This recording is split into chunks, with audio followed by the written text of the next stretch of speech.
Eh bien, Jean-Pierre Beltoise est en tête du Grand Prix de France. Jean-Pierre Beltoise et la Matra Simca sont depuis le 15e tour en tête du Grand Prix de France de Formule 1.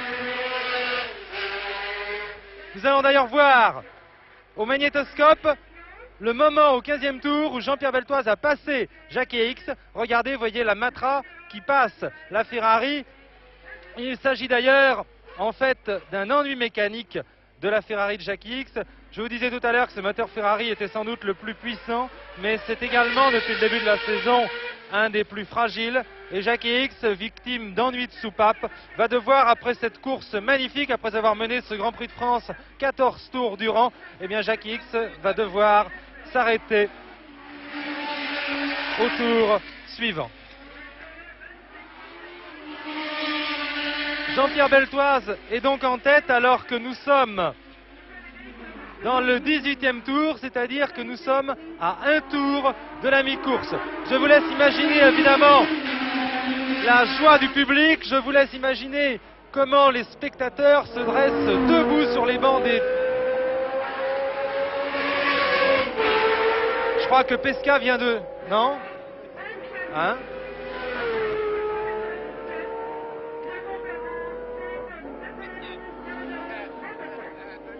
Ah ouais, c'est Henri Pescarolo qui vient de faire un demi-tête à queue dans l'épingle rosier en faisant voler la poussière bien haut dans les tribunes là.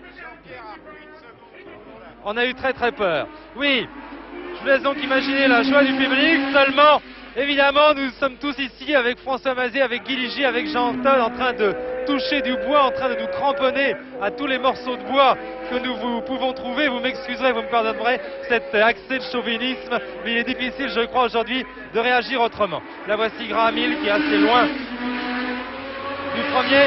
Seulement, attention, rien n'est encore joué, d'abord parce que nous sommes seulement à mi-course et qu'il reste encore donc 20 tours à couvrir dans ce Grand Prix de France, 20 tours à couvrir pendant lesquels beaucoup de choses peuvent se passer. Jean-Pierre Beltoise est comme Jackie X à la merci évidemment d'un incident mécanique. Là, je regrette que mon micro lui aussi ne soit pas en bois quand je dis ça. Et puis il y a aussi, là c'est Jackie Stewart qui, vous avez vu, si vous avez suivi le début de ce reportage, vous l'avez vu, a été contraint de s'arrêter à son stand et par conséquent est très loin au classement. Et puis il y a aussi pour Jean-Pierre Beltoise, il y a la menace Jochen Rindt. Jochen Rindt qui est deuxième actuellement à environ 14 secondes. Et Guy Ligier me disait tout à l'heure, j'en arriverais presque à regretter que Jean-Pierre Beltoise ne soit pas obligé de lutter. Jean-Pierre Beltoise que vous voyez actuellement sur votre écran, en tête donc de ce Grand Prix de France. Il me disait qu'il regrettait presque que Jackie X ait abandonné et que Jean-Pierre Beltoise ne soit pas obligé de lutter avec lui car il avait très peur de Jochen Rindt. Seulement, depuis quelques tours, avec Jean Todt, nous surveillons très attentivement les écarts entre Beltoise et Rindt. Il semble que cet écart se stabilise aux alentours de 14-15 secondes. Là, Jean Todt va reprendre l'écart au 19e passage, donc exactement à mi-course. Beltoise devant les tribunes.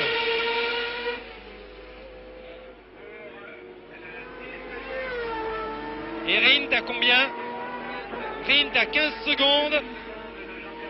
Vous voyez la Lotus, la silhouette vraiment caractéristique de cette nouvelle Lotus assez révolutionnaire, conçue par Colin Chapman. Là c'est Chris Amon qui occupe toujours la 3e place, pas très loin de Jochen Rindt d'ailleurs.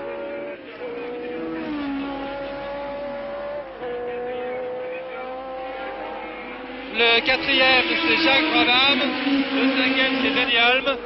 Hulme et Brabham ont en effet réussi à prendre le meilleur sur Henri Pescarolo. Henri Pescarolo qui doit avoir quelques ennuis avec sa voiture. Il a été très rapidement distancé par Brabham et Hulme dès que ceux-ci ont réussi à le passer. Et il est actuellement donc 6e. Oui, il a l'air d'avoir des ennuis et des ennuis de frein d'ailleurs, parce que c'est sa roue avant-droite qui a l'air de bloquer à chaque freinage. Exactement, tout à l'heure quand il a été mettre 2 roues là dans l'herbe au freinage de l'épingle, dans l'épingle c'est parce que sa roue a bloqué, sa roue avant a bloqué. Et là il me semble que dans ce virage ça a refait pareil. C'est d'ailleurs pourquoi il a été détaché sûrement du groupe avec lequel il était avec Brabham, parce que soudainement les pistons, les mâchoires de frein n'ont pas dû fonctionner normalement. À signaler aussi que Ronnie Peterson, qui faisait une course tout à fait remarquable a été contraint à l'abandon au 17e passage. Le record du tour est la propriété de Jean-Pierre Beltoise depuis le 10e tour environ. Jean-Pierre Beltoise a réalisé 3 minutes 1 seconde, 82 centièmes, nouveau record du circuit de Charal.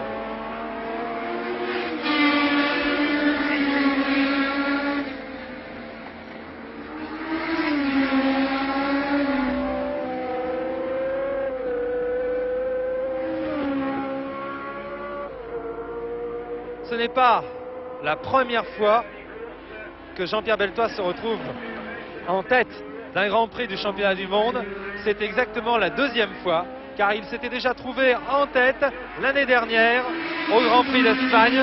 Et il semblait avoir la situation bien en main lorsqu'un stupide incident mécanique l'a contraint à l'abandon. C'est pourquoi, vous voyez, nous évitons vraiment de crier victoire trop vite. Là, c'est Andrea De Adamisch que vous voyez, Andrea De Adamisch qui a eu beaucoup d'ennuis avec sa McLaren Alfa Romeo. Et qui va être doublé là. Par Jean-Pierre Beltoise. Jean-Pierre Beltoise, vous voyez, qui loin de ralentir comme Guy Ligier le craignait il y a quelques instants, et bien Jean-Pierre Beltoise qui vient à nouveau de battre son record du tour. 3 minutes 1 seconde, 23 centièmes.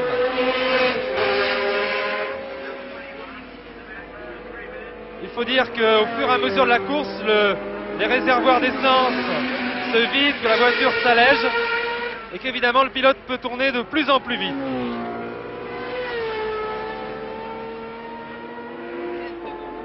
« 16 secondes d'avance pour Jean-Pierre Beltoise sur Jochen Rindt qui passe actuellement, suivi par Chris Simon.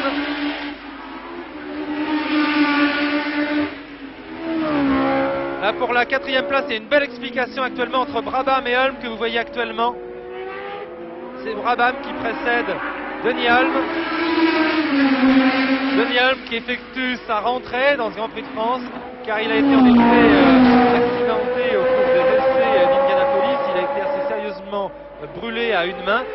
Et il fait preuve vraiment encore d'un courage héroïque aujourd'hui, Denis Hulme, car il a là une main très très sérieusement abîmée et il doit terriblement souffrir pour piloter sur ce circuit très difficile. Jean-Pierre Beltoise au ralenti.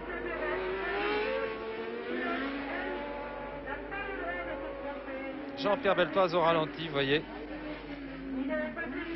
La pureté des trajectoires de Jean-Pierre, qui a toujours été un pilote remarqué pour un excellent style, pour avoir un excellent style.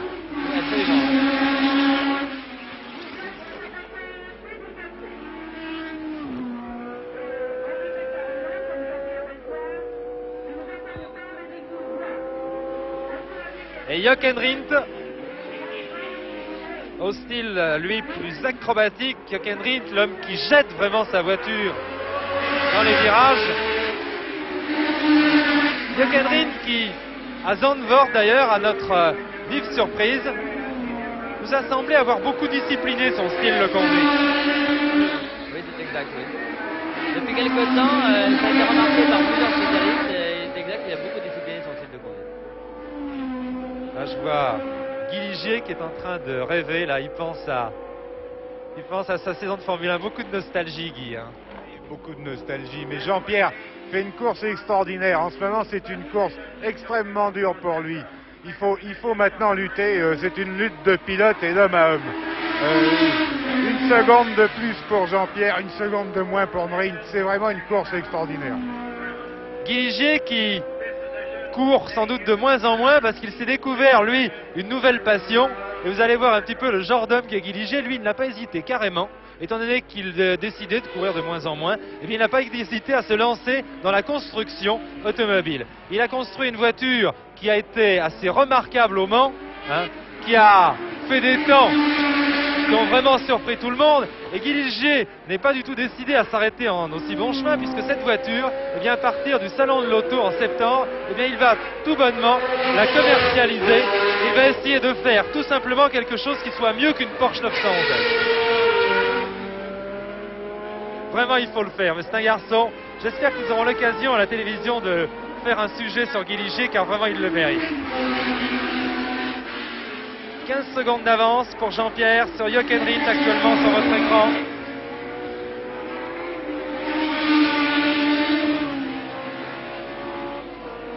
Et Brabham et Holm qui luttent pour une 4e place bien intéressante pour eux également,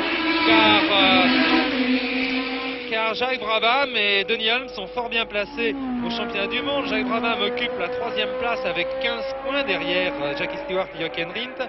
Quant à Denis Holm, il est 5e ex aequo avec Jean-Pierre Beltoise avec 9 points.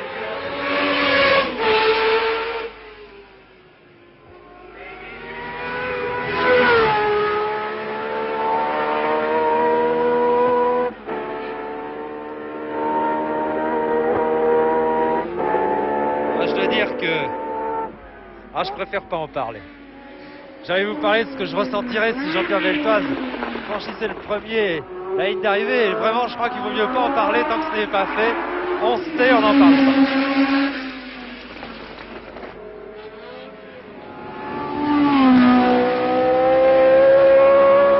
Jean-Pierre Beltoise qui, vous le savez, a commencé à courir en moto. Là, c'est Ignacio Giunti sur sa Ferrari. Ignacio Giunti qui a été contraint de s'arrêter à son stand pendant un moment et qui a repris la piste, très attardé bien sûr. Là, c'est Joe Siffert. Joe Siffert qui fait équipe avec Chris Simon dans l'écurie Marche. Et le talentueux pilote suisse qui a remporté la course de Rouen en Formule 2 dimanche dernier. Eh bien, le talentueux Joe Siffert avoue qu'il a beaucoup de mal à régler, à domestiquer cette marche de Formule 1.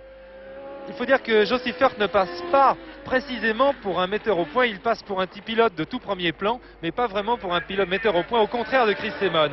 Et c'est peut-être ce qui explique la différence de tenue de route entre les voitures de Joe Siffert et de Chris Simon. Jean-Pierre Beltoise à nouveau, qui double là une BRM. C'est la BRM de George Eaton, semble-t-il.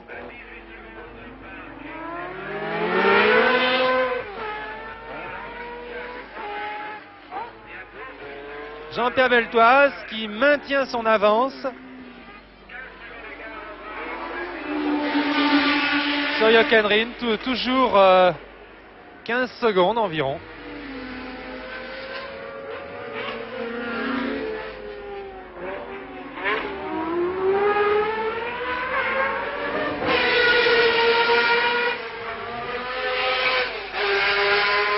Jean-Pierre Beltoise, champion de France de moto. Champion de France de moto. Plus d'une dizaine de fois. Alors qu'on annonce un record du tour maintenant pour Denis Holm. Denis Holm que vous allez voir. Voilà maintenant à la lutte toujours avec Brabham. Et bien dans sa bagarre avec Brabham, Denis Holm a battu le record du tour. De toute façon, on peut s'attendre à voir le record du tour changer encore peut-être plusieurs fois de propriétaire, les réservoirs, je vous disais, en continuant à se vider.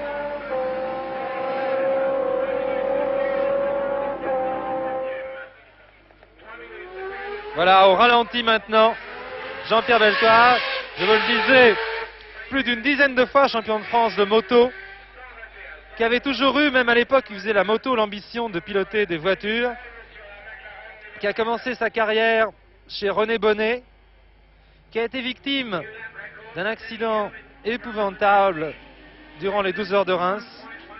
Il a dérapé sur de l'essence lâchée par un concurrent, il a été très grièvement blessé, on l'a cru perdu à tout jamais vraiment pour le sport automobile. J'étais à la Baule dans le jardin de Jean-Pierre Beltoise quand nous l'avons vu sortir de la clinique et venir chez lui pour se reposer en convalescence. Il était vraiment dans un fauteuil roulant, emmailloté de partout. Et là, si vous aviez vu le courage, la volonté avec laquelle il a entrepris sa rééducation, c'était assez fantastique. Un exemple d'ailleurs de cette volonté qui est une des qualités principales de Jean-Pierre Beltoise, c'est qu'il n'a plus vraiment l'usage de son bras gauche et les chirurgiens, sur sa demande, lui ont bloqué ce bras gauche, ont bloqué l'articulation en position de conduite. Je crois que ça en dit long vraiment sur le courage et la volonté de Jean-Pierre.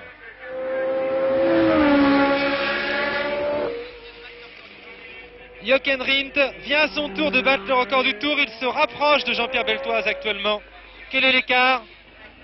3 minutes 86 centièmes pour Jochen Rindt. Quel est l'écart, Jean 14 secondes. 14 secondes, rien de catastrophique donc pour l'instant. Alors que Jean-Pierre Beltoise est dans son 23e tour. 23e tour, Jean-Todt. Donc après ce accident, personne n'avait plus grande confiance dans les possibilités de Jean-Pierre Beltoise. Et il a vraiment fallu le flair de Jean-Luc Lagardère, le directeur de Matra. Matra à l'époque montait une écurie de Formule 3, cherchait des pilotes. Et vraiment, personne n'était très chaud pour prendre ce convalescent, cet infirme comme on disait à l'époque. Et Jean-Luc Lagardère a fait confiance à Jean-Pierre Beltoise. Il a décidé de le prendre quand même. Dans son écurie, attention, l'écart entre Beltoise et Rindt vient de chuter brutalement. Quel écart maintenant, j'entends? 10 secondes. Jean-Pierre a perdu 4 secondes. 4 secondes en un tour. Alors là, évidemment, on peut faire pas mal de suppositions. Guy Ligier. Je pense qu'en ce moment, Jean-Pierre craignait le soleil. Et le soleil est apparu et les pneus sont en train peut-être de chauffer pour Jean-Pierre. Ah oui, il faut donner aussi cette explication, c'est que Jean-Pierre Beltoise utilise un nouveau modèle de pneus sur sa voiture. Ce sont des pneus qui sont munis, qui sont fabriqués avec une gomme très tendre et par conséquent très adhérente, mais cette gomme est tellement tendre que si la piste est réchauffée par le soleil, eh bien elle peut se détériorer très rapidement. Et ce serait effectivement une des suppositions que l'on peut faire. On peut penser que Jean-Pierre Beltoise ralentit car il a peur de ne pas pouvoir aller au bout avec ses pneumatiques. On peut également supposer qu'il a un autre rendu mécanique avec sa voiture, et puis on peut aussi supposer qu'il s'est fait une petite chaleur, comme on appelle ça, dans le milieu de l'automobile, que dans une des courbes quelconques du circuit, il a fait une amorce de travers qui l'a ralenti. Nous allons être fixés dans quelques instants, nous allons voir si son avance continue à diminuer. Là, c'est à nouveau la Ferrari de Giunti, très attardée. Nous attendons donc avec une grande impatience le 24e passage de Beltoise et de Rindt, pour voir cette avance qui a fondu à 10 secondes, enfin fondu c'est quand même un grand mot, mais elle a fondu puisqu'elle s'est abaissée de 4 secondes d'un coup. C'est très important de voir ce coup-ci si cette avance va être maintenue à 10 secondes. Voilà.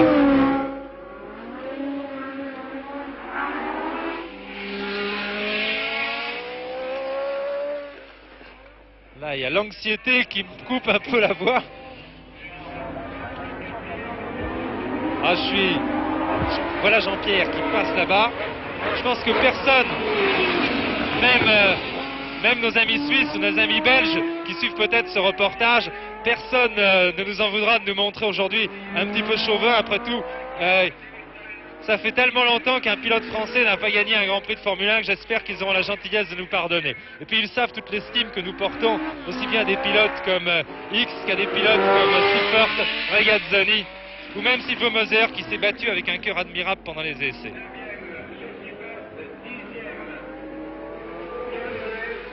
Non, il s'est encore rapproché. Aïe, aïe, aïe, aïe, aïe. 5 secondes seulement.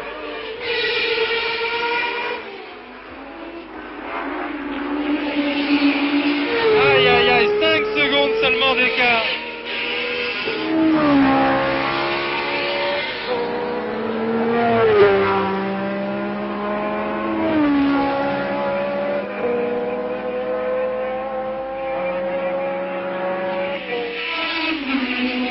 Secondes seulement.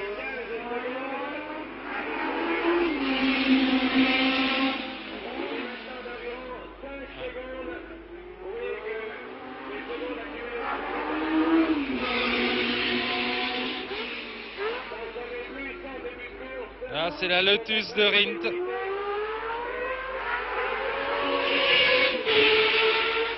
Rindt qui aujourd'hui n'est pas malade. Je ne dis pas hélas, vous y attendiez peut-être, mais non, je dirais quand même pas jusque-là. Voyez Beltoise qui vient de passer. Et regardez, vous allez voir à quel point l'écart a fondu. Voilà déjà la Lotus. La Lotus qui semble fondre sur la Matra maintenant depuis 2 tours. Aïe, aïe, aïe, il l'a au point de mire. Il est évident que l'explication qui me semble la plus plausible, on est obligé évidemment de se livrer à des suppositions. Vous savez qu'il faudrait être vraiment dans le stand de Matra pour en savoir plus. Là, c'est un arrêt de Joe Siffert. C'est P. Siffert, le talentueux pilote suisse qui vient de s'arrêter alors qu'on va agiter les drapeaux jaunes. Oui, il semble que l'explication la plus plausible du ralentissement de Beltoise soit un problème de pneumatique. Effectivement, chez Matra, on a pris un risque en montant ces pneumatiques avec lesquelles on n'a jamais fait une course.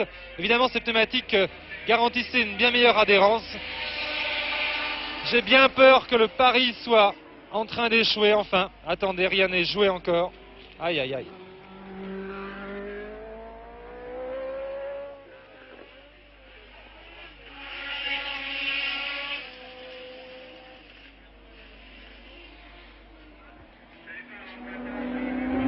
Et voyez que Rindt est maintenant dans les roues de Beltoise. Rindt est maintenant pratiquement dans les roues de Beltoise. Regardez à quelle vitesse il revient sur lui. Oh là là là là là là. Là vraiment vous avez vraiment un commentateur qui souffre.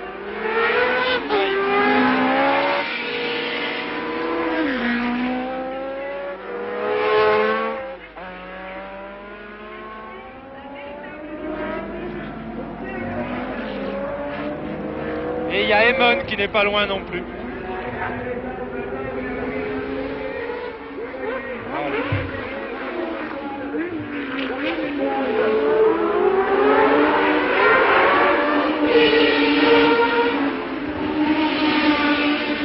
Jean-Pierre qui risque au prochain passage.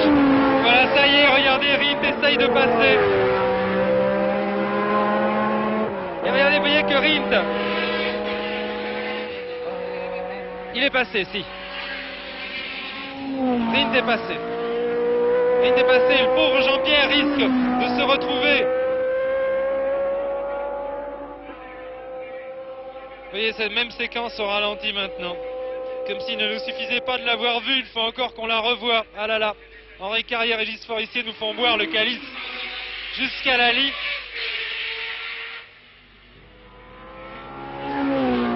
Jean-Pierre qui risque au prochain passage de se retrouver non seulement deuxième, mais même troisième, car vous voyez que Chris Emon n'est pas loin.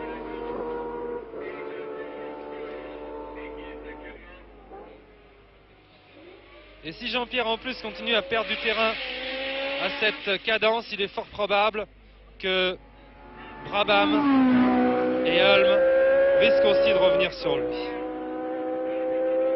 Ah, quelle catastrophe. Enfin, soyons sport quand même. Vous comprendrez quand même, je pense que vous éprouvez tous à peu près la même déception que moi, mais enfin, que voulez-vous? C'est le genre de choses qui arrivent aux autres. Et si aujourd'hui elles arrivent à Matra, en privant Matra Simca et Jean-Pierre Beltoise, une victoire qui ne semblait pas vraiment pouvoir lui échapper, eh bien, on peut espérer que les Matras seront plus chanceuses une autre fois. Là, je vous parle sur un ton un petit peu défaitiste, car je dois reconnaître que je n'ai plus grand espoir. S'il s'agit vraiment d'un problème de pneus, il n'y a aucune chance pour que ça aille en s'améliorant. Au contraire, ça ne peut aller qu'en se détériorant.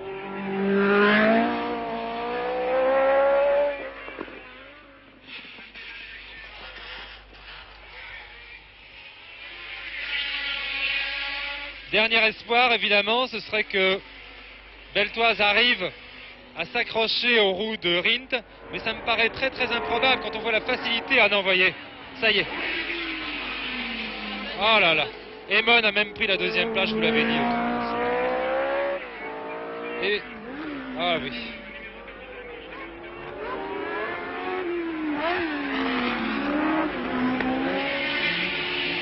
Complètement largué en l'espace d'un tour. Et Brabham arrive derrière maintenant.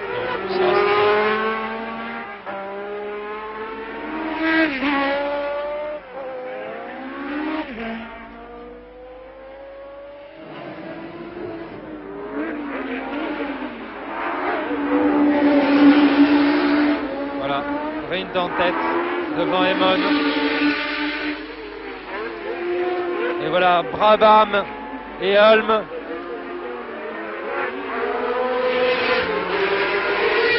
qui arrivent sur Beltoise.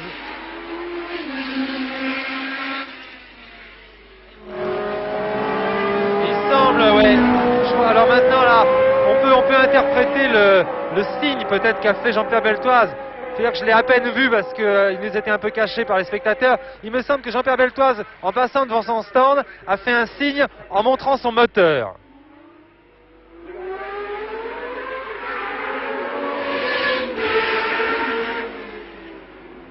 Ce serait donc un problème de moteur.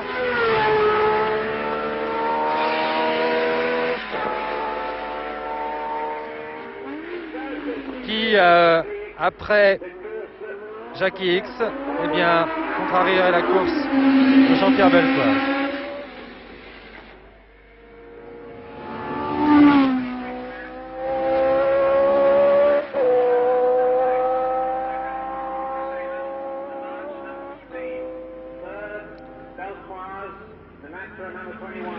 L'Autrichien Jochen Rindt, qui n'a pas caché cette année son ambition de devenir champion du monde. Jochen Rindt qui a déjà remporté 2 Grands Prix cette année. Le Grand Prix de Monaco où il avait eu, il faut bien le dire, beaucoup de chance, car il avait vraiment fallu une grosse erreur de Jacques Brabham dans le dernier tour, dans les derniers mètres de la course pour que Jochen Rindt puisse l'emporter. Et puis Jochen Rindt a emporté une victoire là magistrale. Là sur votre écran, c'est le coéquipier de Jochen Rindt, John Miles, sur la 2e Lotus d'usine. Il a fallu, oui je vous dis par contre, au Grand Prix de Hollande, sur la nouvelle Lotus 72, Jochen Rindt a fait vraiment une véritable démonstration de pilotage en l'emportant pratiquement de bout en bout, puisqu'il a débordé dès le 2e tour Jackie X qui avait pris le commandement.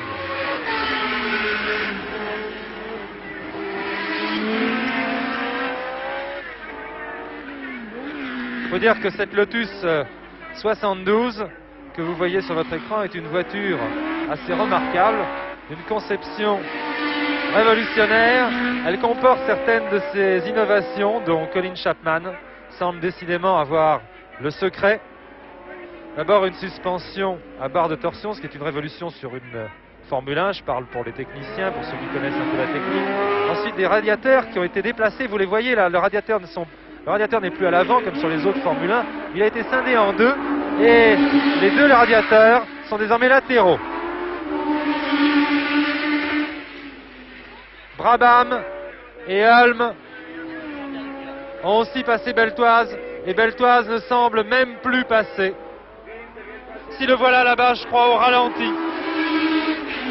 Non, c'est Pescarolo. Non, c'est pas Pescarolo. C'est bien Jean-Pierre Beltoise. Henri Carrier, vous allez revenir sur le virage Rosier si vous voulez bien. Nous allons voir Jean-Pierre Beltoise arriver au ralenti vraiment. Le voilà. Et il s'arrête. Et il s'arrête. Et ce ne sont pas les applaudissements. Ce ne sont pas les applaudissements du public qui vont consoler Jean-Pierre Beltoise de cette victoire à laquelle vraiment il tenait par-dessus tout. Une seule consolation, je pense quand même qu'après la magnifique démonstration qu'il nous a faite aujourd'hui, eh bien, Jean-Pierre Beltoise possède, il reste encore de nombreux Grands Prix. Vous voyez, non, c'était bien une question de pneus. On change les roues arrière. Bravo Guy Ligier. Marquez, j'étais un peu de votre avis, il faisait un signe à l'arrière, il ne montrait pas son moteur, mais il montrait ses pneus. Seulement, là où je m'étonne un peu, c'est que Jean-Pierre Beltoise a peut-être commis une erreur en ne s'arrêtant pas dès qu'il a senti vraiment que sa voiture ne tenait plus la route. Là, vraiment, quel dommage d'avoir perdu tout ce temps, étant donné que de toute manière, il savait bien qu'il allait être obligé à un moment donné de s'arrêter à son stand. Comment vous expliquez ça, Guy?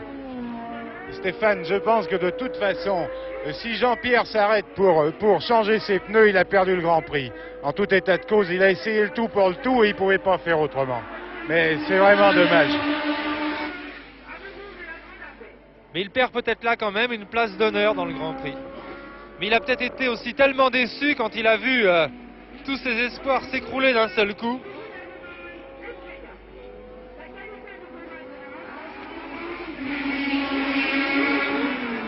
Voilà.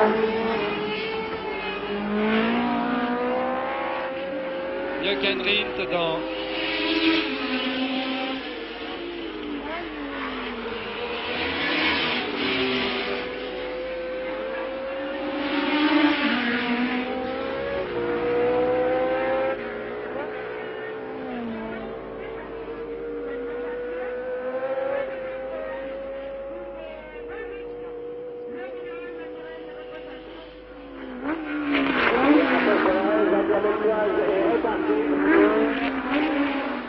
Jean-Pierre Beltoise a repris la piste.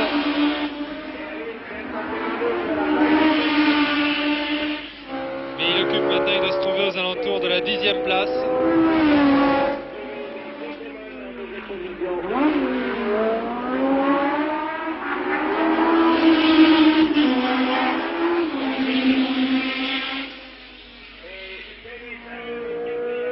Il est en quelle position maintenant, Jean-Pierre, Jean-Todt? Eh bien, il est actuellement en 10e position. En 10e position.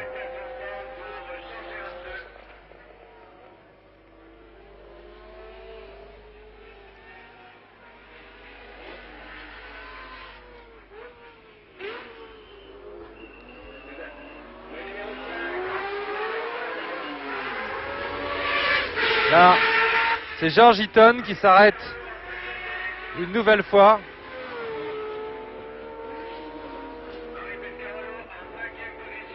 Henri Pescarolo est maintenant en 5e position, derrière Brabham et Holm que vous voyez en ce moment.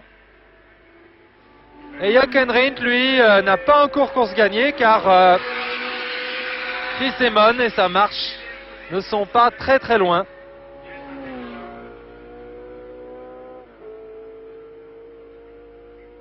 Le jeune néo-zélandais Chris Amon qui est vraiment... qu'on appelle parfois Monsieur Malchance dans le monde de la Formule 1, car il faut dire en effet qu'il collectionne le manque de chance depuis ses débuts en Formule 1. On l'a souvent vu, presque toujours, sur la première ligne, sur les grilles de départ. On l'a souvent vu en tête des Grands Prix. Et puis toujours, c'est un incident mécanique qui le contraint à l'abandon. Là, c'est une nouvelle fois John Miles. John Miles, le coéquipier de Jochen Rindt.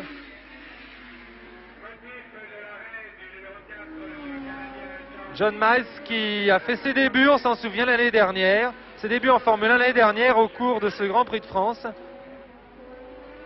Au cours duquel il pilotait la Lotus à 4 roues motrices. Et voici Jochen Rindt à nouveau.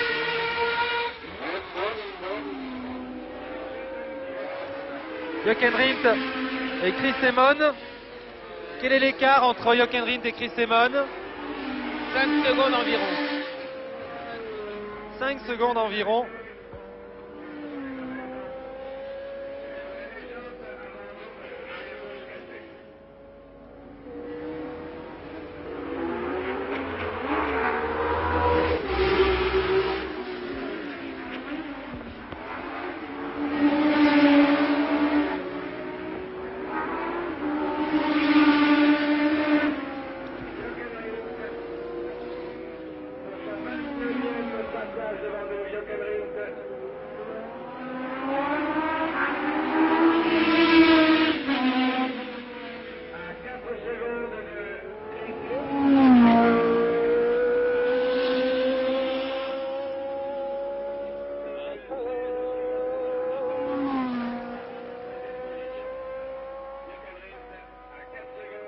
Jean Todt. Combien reste-t-il de voitures en course maintenant?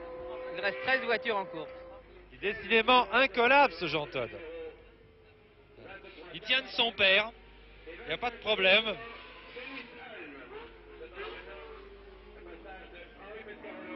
Henri Pescarolo, vous voyez maintenant qui est 5e en ce moment.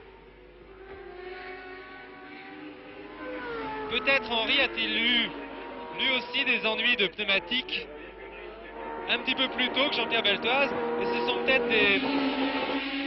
des ennuis de pneumatiques qui l'ont obligé à laisser le passage à Brabham et Hulme qu'il précédait depuis plusieurs tours.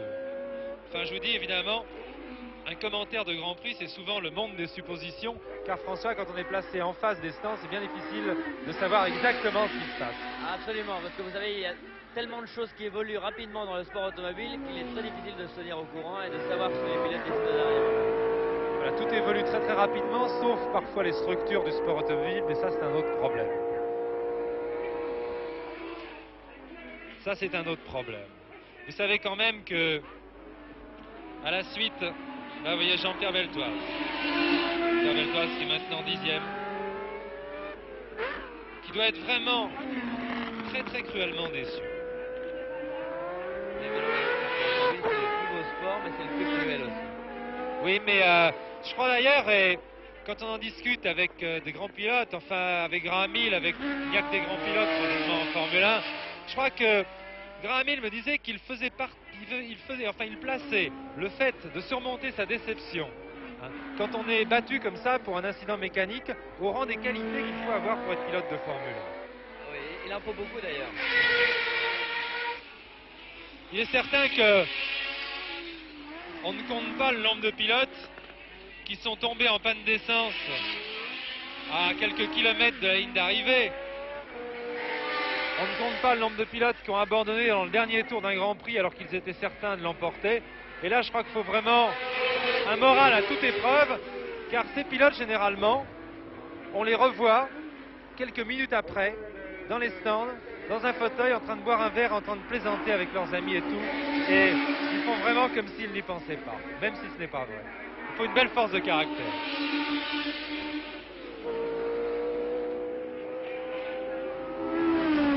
L'écart entre Rindt et Emon. 5 secondes, 5 dixièmes. Donc un écart qui semble se stabiliser. Jacques Brabham, lui, le vieux lion, est toujours 3e. Vous ne le voyez passer actuellement devant Denis Hulme. Pescarolo est 5e. Ah, je vois là, en face de moi, dans les box, la consternation qui se lit sur les visages dans le camp Matra. Là, vous allez voir en ralenti à nouveau le passage de Jochen Rindt.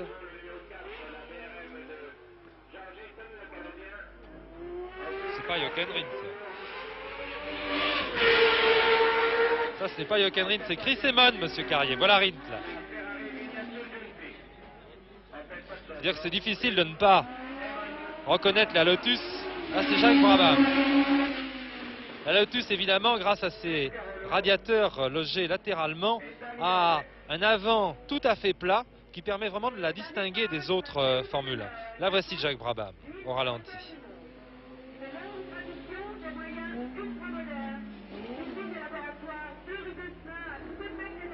Jacques Brabham, plus jeune que jamais.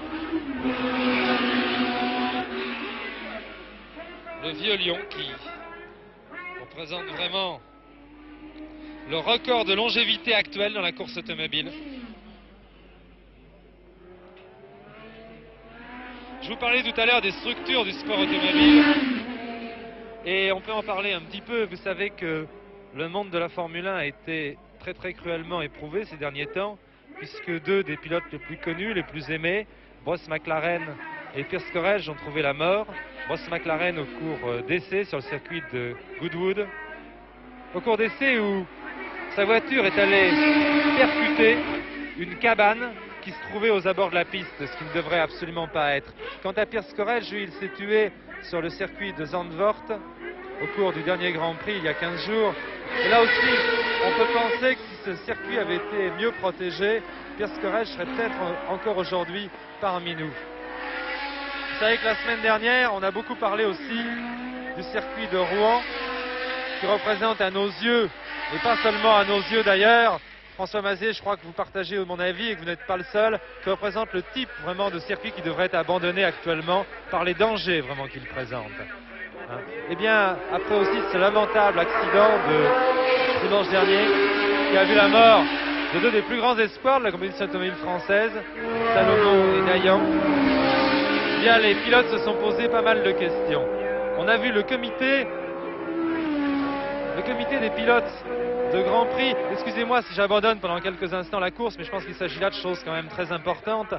On a vu le comité des pilotes de Grand Prix, plus connu sous le nom de GPDA, se réunir par 2 fois. Et ce n'était pas des petites réunions comme d'habitude, des petites réunions d'1 heure comme avant chaque Grand Prix.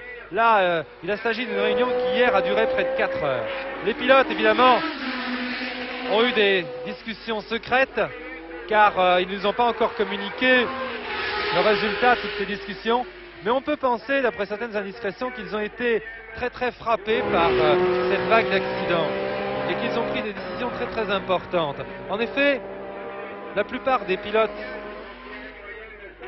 sont, contrairement à ce que certains peuvent penser, des garçons qui n'aiment pas plus que vous et moi risquer leur vie. Hein. Je crois qu'on peut faire passer, comme le faisait d'ailleurs Stirling Moss, le courage au dernier rang des qualités que doit avoir un pilote de Grand Prix. Stirling Moss disait que la marge entre le courage et la stupidité était parfois tellement faible qu'on ne pouvait pas considérer ça comme une qualité fondamentale. Mais je pense que c'est une malchance de laquelle Matra pourra appeler Weyholm, qui est tout près de Brabham pour la 3e place. Il n'y a plus qu'un tour à couvrir maintenant. Il n'y a plus qu'un tour à couvrir maintenant. Vous voyez que Hulp a joué le tout pour le tout dans ce dernier tour. Si nous revenons maintenant à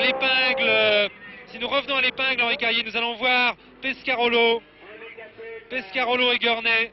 Les voilà. Voilà Pescarolo qui est 5e actuellement et Dan Gurney qui lui aussi va jouer le tout pour le tout pour essayer de coiffer Henri Pescarolo dans le dernier tour.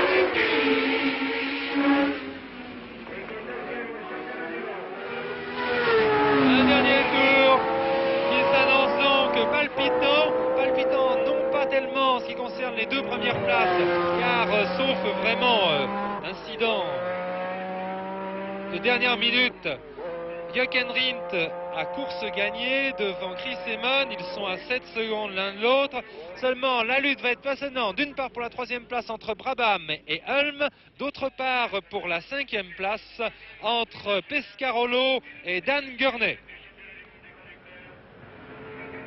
Voilà Jochen Rindt tout là-bas. On apercevoir Jochen Rindt tout là-bas qui entame ces dernières centaines de mètres de circuit.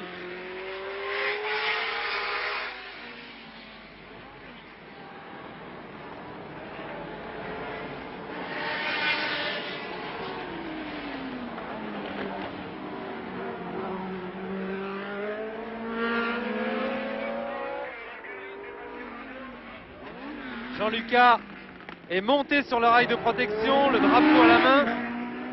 Et voilà Jochen Rindt qui va remporter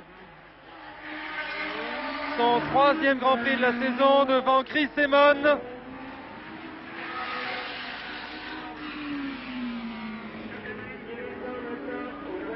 Alors que nous attendons. Voilà. Le drapeau s'abaisse. Premier Jochen Rindt. Le drapeau va s'abaisser pour Chris Amon.